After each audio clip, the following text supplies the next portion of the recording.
Hello students, मेरा नाम विनीत पांडे है। मैं लास्ट 8 ईयर से बच्चों को ऑफलाइन पढ़ा रहा हूँ, फ्रॉम क्लास 9 to 12 स्टूडेंट्स को।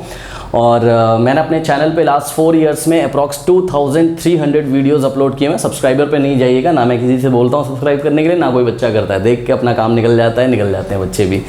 और बहुत बढ़िया बच्चों ने स्कोर किया है इस चैनल से पढ़ के ही। बच्चे कमेंट करके रिजल्ट आता है तो बताते हैं। बहरहाल इन सब मुद्दों पर बच्चों बात ना करते हुए हम बात करते हैं। बहुत सारे क्वेश्चन आ रहे थे कि सर क्या क्लास 10th में हूँ, बोर्ड एग्जामिनेशन में मैं बैठने जा रहा हूँ 2021 में, ओके, या किसी भी सेशन में, मान लीजिए वीडियो कोई बच्चा बाद में देखे, ठीक है।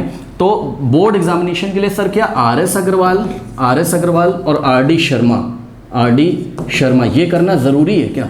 ठीक है। तो बच्चों देखिए, मैं अपने एक्सपीरियंस से आपको बता रहा हूँ, ऐसा ज़रूरी नहीं है। अगर आपको 100 स्कोर करना है, 100% अगर आपको मैथमेटिक्स क्लास 10th में स्कोर करना है, तो ज़रूरी नहीं है कि आप आर एस अग्रवाल और आर डी शर्मा करके जाएं। वैसे तो अभी सितंबर चल रहा है, अब तो आर एस अग्रवाल और चलो आर एस अग्रवाल तो एक बार हो भी जाएगी, आर डी शर्मा तो अब करना नामुमकिन है, ठीक है। दूर के ढोल सुहावने होते हैं, मतलब देखने में लगता है कि हो जाएगा, ठीक है, बट इतना ईजी नहीं है। तो सर कैसे 100 स्कोर करें, कैसे 100 स्कोर करें?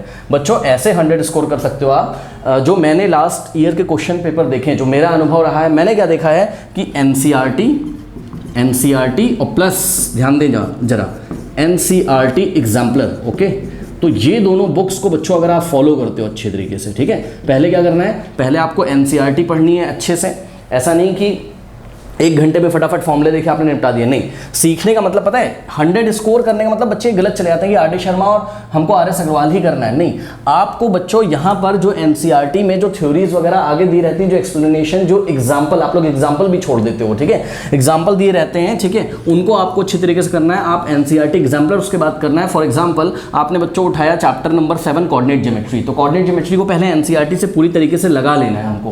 पूरी तरीके से लगा लेने का ये मतलब है कि जो ऑप्शनल एक्सरसाइजेस दी रहती है ना, वो भी आपको लगा लेनी है, ठीक है ना। कभी कभी उसमें से भी क्वेश्चन आ जाता है, जैसे कि एक्सरसाइज 7.4 लिखा रहता है ऑप्शनल, तो उसमें से भी एग्जाम में आ जाता है, ठीक है। तो इस तरीके से एनसीईआरटी होल पूरी हमको बच्चों फॉलो करनी है। यहाँ पर एनसीईआरटी के चाहे आपके एग्जाम्पल्स हो, ठीक है, बहुत इंपॉर्टेंट बातें मैं आपको बताऊंगा। एनसीईआरटी के एग्जाम्पल्स हो, आप लोग एग्जाम्पल बच्चों इग्नोर कर देते हो, आप एक्सरसाइज लगा लेते हो, ओके। तो एक्सरसाइज तो लगानी, बट उसके पहले बच्चों एग्जाम्पल भी आपको लगाने हैं। उसके अलावा जो ऑप्शनल होती है एनसीईआरटी में, आपकी ऑप्शनल एक्सरसाइजेज भी आपको लगानी है, अगर आपको 100% स्कोर करना है इन दोनों बुक्स को फॉलो करके। उसके बाद एनसीईआरटी एग्जाम्पलर में बच्चों क्या प्रॉब्लम करते हैं? एनसीईआरटी एग्जाम्पलर में आप सैम्पल प्रॉब्लम दिया रहता है। अगर आप देखोगे, आपके पास बुक नहीं है तो मैं नीचे लिंक दे दूंगा, कमेंट सेक्शन में लिंक देके मैं पिन कर दूंगा उसका, या डिस्क्रिप्शन में लिंक दे दूंगा, वहां से आप डाउनलोड भी कर सकते हो ऑनलाइन। अगर आपके पास बुक नहीं है तो पीडीएफ, ठीक है, गवर्नमेंट की साइट है वो, सीबीएसई की, वहाँ से आप डाउनलोड कर सकते हो। तो ये जो सैम्पल प्रॉब्लम आप देखोगे ना, जैसे कि मान लीजिए एनसीईआरटी एग्जाम्पलर में आपने कोऑर्डिनेट ज्योमेट्री उठाया, कोऑर्डिनेट ज्योमेट्री का एक्सरसाइज 7.1 है मान लीजिए, ठीक है बच्चों। तो एक्सरसाइज 7.1 में जाने से पहले आप देखोगे वो सैम्पल प्रॉब्लम आपको 1 2 3 4 कुछ भी दे देंगे, नंबर ऑफ सैम्पल प्रॉब्लम कुछ भी हो सकती है। यहाँ पे 2 या 3 सैम्पल प्रॉब्लम दी होती हैं, ये आप छोड़ के चले जाते हो।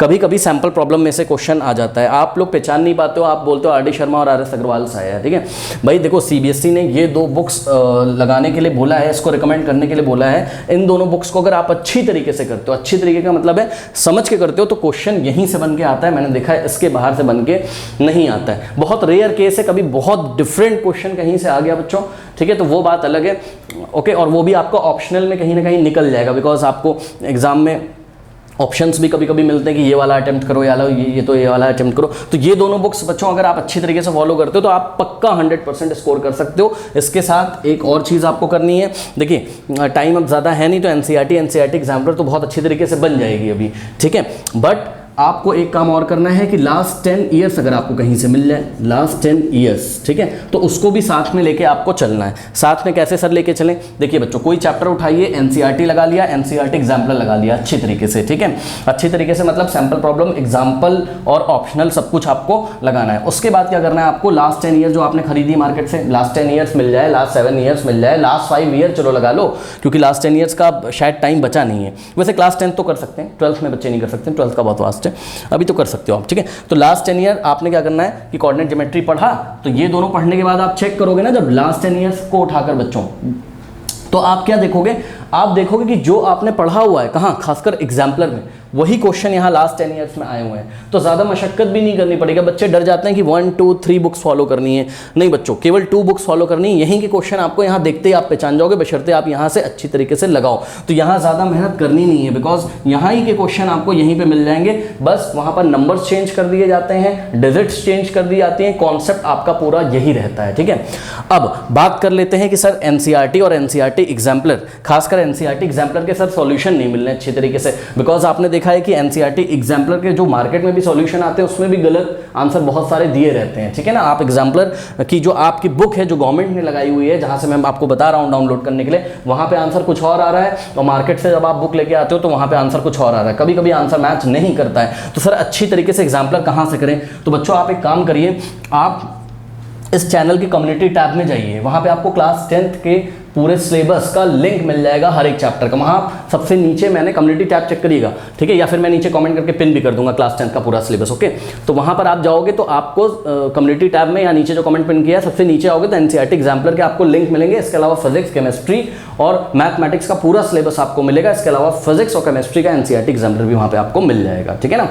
तो वहाँ पे आप देख लीजिए, आपको सभी चैप्टर्स मैंने बच्चों लगभग करा दिए हैं, 1 या 2 चैप्टर बचे हुए हैं, ठीक है बच्चों। तो वो हम जल्द ही अपलोड कर देंगे, सब कुछ आपको मिल जाएगा। तो केवल इतना बच्चों फॉलो करना जरूरी है। ये एक छलावा है, बच्चे इसी में परेशान रहते हैं, साल भर पूछते रहते हैं आर डी शर्मा लगाऊं, आर डी शर्मा लगाऊं, आर डी शर्मा लगाऊं, आर डी शर्मा लगाऊं, और अगर अब तुम लगाने भी बैठोगे तो लग थोड़ी ना पाएगी आर डी शर्मा, है ना।